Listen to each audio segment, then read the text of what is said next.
creative camera work today. Okay, this is gonna be really quick. It's super easy for the most part, and it's fancy. You can feed this to your kids, or if you have some internet date and they don't even have to taste it, you can just go, look, it's pretty, and you win. You can get virtually laid. We're gonna start with squash blossoms. Dun, dun, dun. There they are. Pulled these out of my mom's garden this morning. I only have 5. I have a couple of little ones that I cut up and put in the salad, but we'll get to that. I stuffed them with cream cheese, serrano chilies, watermelon, red onion, and a little bit of cream. Just very little, just to get it to mix. You want it to be clumpety enough, boink, that it doesn't fall apart, but you don't want it so wet that it makes the flour waterlogged. If there's too much liquid in there, it'll expand too quickly and you'll blow your things up when you fry them. We're gonna fry these things. We're gonna make a tempura batter, which is really easy. So you have 2 parts, depending on how much you wanna make. If you're frying a whole bunch of stuff, then okay, fine. You're gonna make a bigger batch. But if you're making a small batch like this, I'm frying 5 flours, it's really not that big of a deal. So 2 parts of AP flour and 1 part, if you just build a little hole in the middle of the bowl, and then 1 part cornstarch.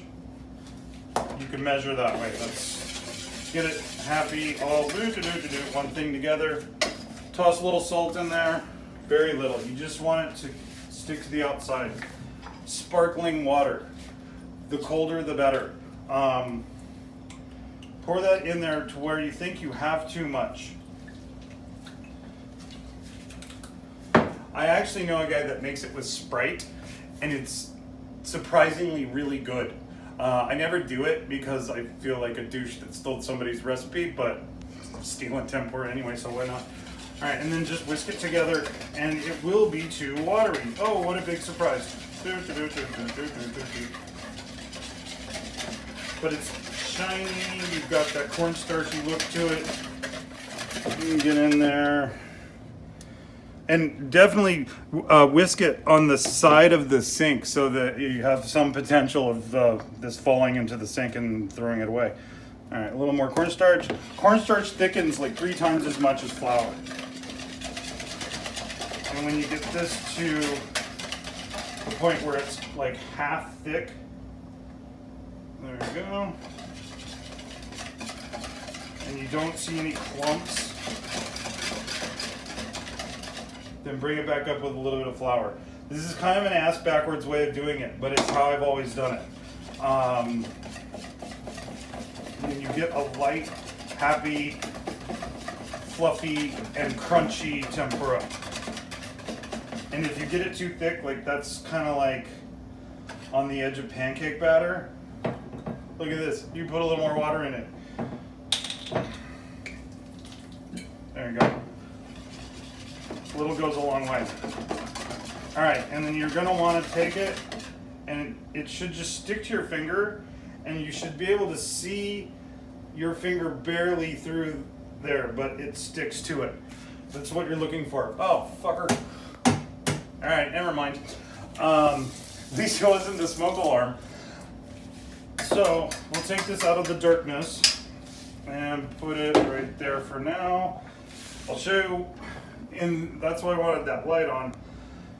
Squash blossom, just pull 1 piece kind of away from the center, so you're exposing the stamen. These are super fresh, they came off a bush, so check inside, make sure nobody's living there. You can pull the stamen out, boink, toss that, and then just take a little ball of cheese, and it's gonna be less than you probably think you need, but if you put too much in, as we mentioned, it will explode. And just lay it into the center of the blossom, and then build the flour back around it. Straight, boink, boink, boink, boink. All right. If you make these in advance and refrigerate them, they fry really nicely. I'm gonna dance with them. And I don't have a fryer. I'm just using a little tiny pot with oil, and we'll go over the oil combination when we get back. Okay, this watermelon, radish, corn, cilantro, mint, serrano chili, celery leaves, and red onion. Juice of 2 limes. I like this really bright. I mean, it's gonna be bright because it's watermelon, and it's strange. Like, I can't stand watermelon. I find watermelon to be as boring as cardboard. But I know a lot of people like it, and I wanted to do a summery salad a couple of years ago, and I was working with a bunch of stuff that was in my cousin's fridge for a barbecue, and I came up with the watermelon salad that's kind of tasty, and then it grew on me. I really liked it. So I tried to eat watermelon by itself, and yeah, it's still boring. All right, so 2 limes, the green ones, and I'll just throw that out. Okay, and then we've got cotija cheese. Da-da-da! I love cotija. I think it's fantastic. It's from Michoacan. There's a town in the state of Michoacan in Mexico called Cotija, so this is named after that. I'm going to turn this fan on because we've got smoke. There is olive oil in there. It will smoke. Anyway. You could get this, I mean, if you live in California, you can actually get it in Chicago too. Chicago is the worst city in the world, but they do have a lot of Mexicans, and you can get some authentic Mexican ingredients there. It's the only good thing about the place, and the museum. The museum's nice. This is a cow's milk, semi-aged cheese. If you look it up or you're dealing with a cheese vendor, they'll tell you it's a dry cheese. It's dry, but it's not really, it's not like Parmesan or Asiago or one of the really Manchego, big been dried for 3 to 5 years, 10 years. This is probably 18 months would be my guess. You've got that in there, then we'll take some olive oil, which I didn't bother to get out of the cupboard. I can't open it because I've got lime juice on my hands. A generous amount around the outside. Cool. All right, now we're gonna fry our doodads. Throw them in your tempura. Boink, boink, boink, boink. So that they're covered. We're just gonna put that there. And I threw the spoon away. Oh my god, I'm a horrible person. Look at this, I'll have another one. Chopsticks work really well too. Actually, they kind of match. Alright, so then we'll turn this back on.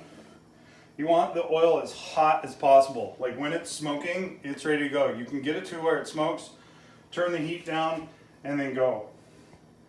When you're ready to go, turn the heat back on. Hold the flour in the oil for a little bit. You don't want it to stick to the bottom of the pan. So if you hold it and then drop it, you're good.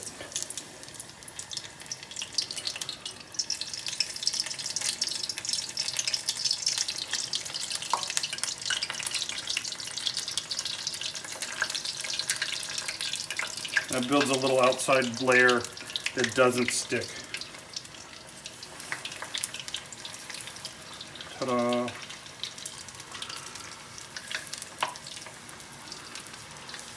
Alright, and then take your fingers in the bowl and just a little bit around. There you go. The oil that I'm using is 50% canola oil and 50% extra virgin olive oil. As you can see, it's going to smoke, but it's delicious. If you wash your hand and then go back to the fryer, make sure your hand is dry so you don't start an enormous fire and burn your fucking face off. All right, and then just twist, twist, twist, twist, twist, twist, twist, twist, twist. Turn around, make sure all the sides are crunchy and happy. If they're stuck together like these two guys are, you just use your chopsticks, pull them apart. You don't have to use chopsticks, you can use anything. A pair of tongs, a fork, a spoon.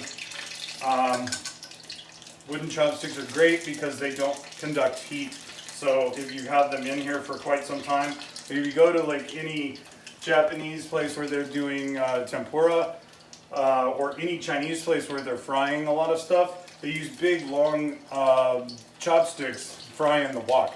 I don't have a wok, so we're going with this. Okay, and then when they're starting to turn brown, take them out and just put them on a paper towel that you have on a plate, which you should have already put together before you started doing this. If you start running around looking for something, you will burn this shit. And nobody likes burnt tempura. There we go. Boom. And then we're going to get a little plate. And Mr. Spoon, little plate right here. Super easy.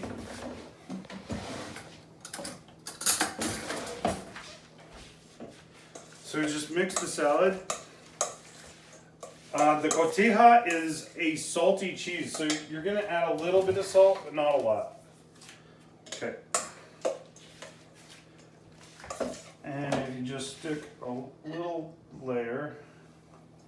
And I cut up some of the squash blossoms and threw them into the salad too.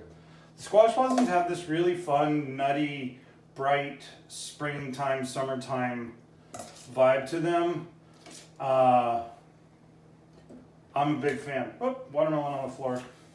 I don't mop, it's okay. And then one of the flowers right on top. Boom. You're fancy as fuck now. This is really good. Enjoy.